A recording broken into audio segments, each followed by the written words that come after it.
Hi, my name is Moshe Dev Chanan, and I'm here to share with you a very, very exciting idea and a Dvar Torah.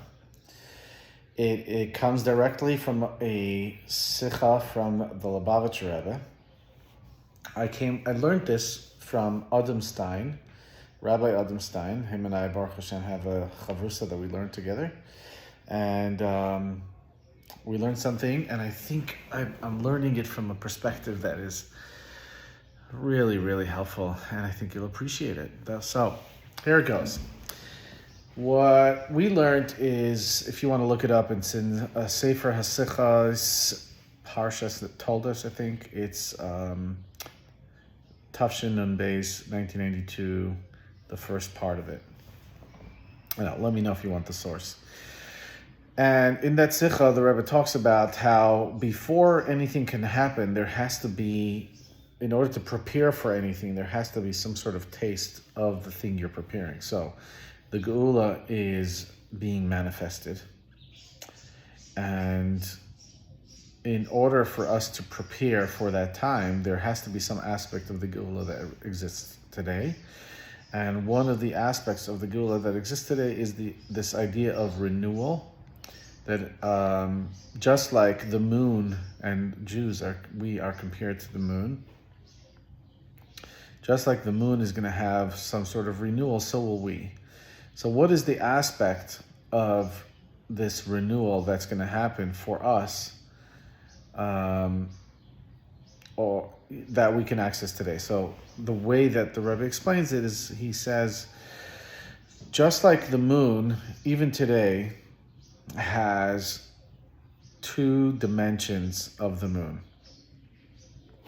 One dimension, one way of looking at it, one whole world to see, is the fact that the moon fulfills its purpose in waves. As far as I know, unless proven otherwise, please teach me. One of the main purposes of the moon is so that we have light during the evening. So of course we have lights, electricity, and stuff like that, but the purpose of the sun is to give us light during the day, and the purpose of the moon is to reflect the light of the sun onto the world so that we can have some light during the evenings. The thing is that it wanes, and the 15th of the month is the peak of the light, and we look and we can see the whole moon, and it's lit, the sky is lit up. But the rest of the month, it's either increasing or decreasing. So we can look at the moon and say, look, on the 15th of the month, it's really fulfilling its purpose. It's truly being the moon. And on the 15th, it arrives. It's fully there. And the rest of the month, it's just like, it's increasing, it's getting there, it's getting there. But then from the 15th to the 1st, it is, in the Hebrew calendar, from the 15th to the 1st, it's kind of like waning. I think that's the word. Anyway, the same thing is with us, and this is my take on it, is, that's one part of the moon. The second part of the moon is the very fact that it exists. And that is celebrated in the beginning of the month, or right before the beginning of the month, which we call the Noilad, the birth of the moon, which is when we bless the moon, we bless the month, and we celebrate Rosh Chodesh, which is the head of the month, but we do this thing called the Noilad. This is the birth of the month, or the birth of the moon. So one is the 15th. That is one dimension. Looking at it is like the shine, the glow, and the revelation of the potential and the purpose of the moon. And then there is the actual birth of the moon. So these are two things of the moon, and the same thing is with a person. So what I'm about to say now is really my own take, but I've really just learned it from the Rebbe. So in our lives, we can look at ourselves and assess ourselves based on what is being revealed. And we could say that if I have a certain amount of money in the bank, if my wife is happy enough and approves of me, if I've achieved the goals, if I've learned to play the guitar, then the more I have, the more I shine, the more I'm relevant and the more of a purpose I have. And my worthiness and my contribution and my purpose is being fulfilled. The closer I get to the 15th of the month, the more of who I am that is revealed.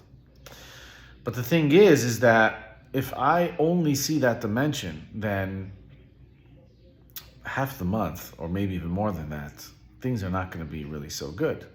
Because if who I am is determined by how much I'm shining, then the more I shine, the more gratified and fulfilled I feel. But as the 15th goes to the 16th, I'm like, oh shoots, I start feeling anxious. So let's say, for example, I build up and try to get this certain certificate, whatever it may be, of approval, a certain certificate that gives me fulfillment. But as soon as the 15th of the month is done and it goes to the 16th, it starts diminishing. And I'm like, oh no, who I am I'm losing it. So if it's money, or if it's learning to play the guitar, or God forbid, a dancer who gets an injury, their emotional and psychological and spiritual state can really get diminished by the circumstances. And the closer they get to their goal, the more exciting it is. And then the day that they do their final dance, they feel like they have arrived. And I'm not judging that. It's the human experience, and it's the moon's experience too. But it's really, really important if we want to have a truly unconditionally fulfilling and redemptive life. We have to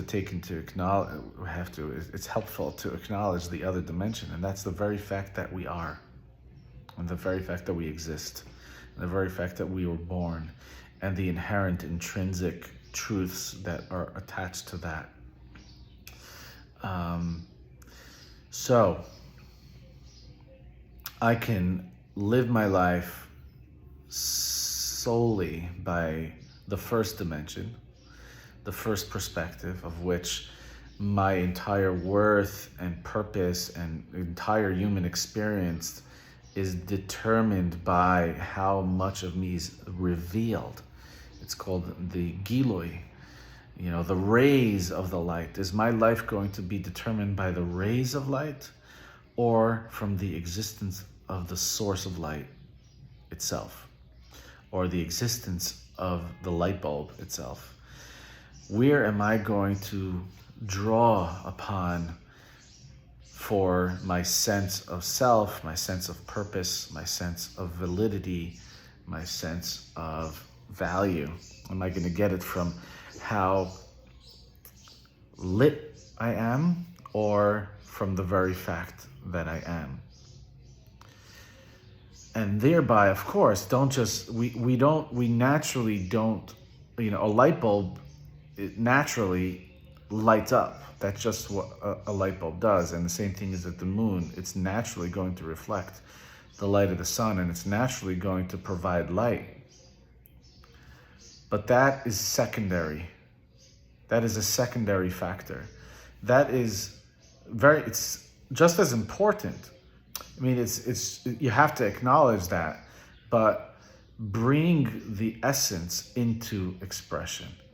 Of course, we need to have the light, but be aware of, contemplate on, and live from the very fact that you are, and all of the inherent and intrinsic truths that are attached to that fact.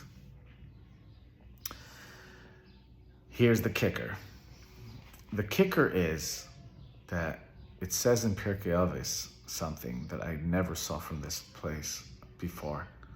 It doesn't say this in the Sikha, but I was in a deep, meaningful, beautiful conversation with somebody yesterday, a coaching client. And he said these words, and as he said it, I'm like, wait a second, you have no idea what you just gave me. We weren't talking about this at all. But he said these words to try to bring out a different point, and he said these words.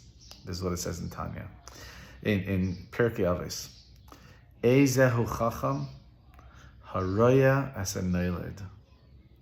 Who is the wise man? The literal translation is the person who is able to see what the outcome will be. Like before he does something, he is able to see what the outcome, what will this cause.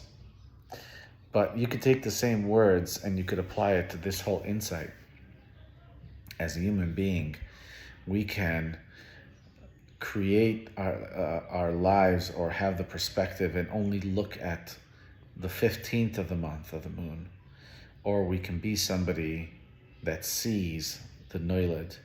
Ezehu chacham, who is the wise man? Haroya es a noiled, who sees the noiled, who constantly sees and is aware of the fact that he just is. And just your essential existence, or this word doesn't exist, but I love using it, your essential existence-ness. In Hebrew or in Chassidus, it's referred to as your etzem mitzius, the essence of your existence-ness, or your essential existence. Who is the wise man? The person who is able to acknowledge that the very fact that he exists. And as somebody who exists, there's all the intrinsic truths that are attached to it. So with that, much love. All the best.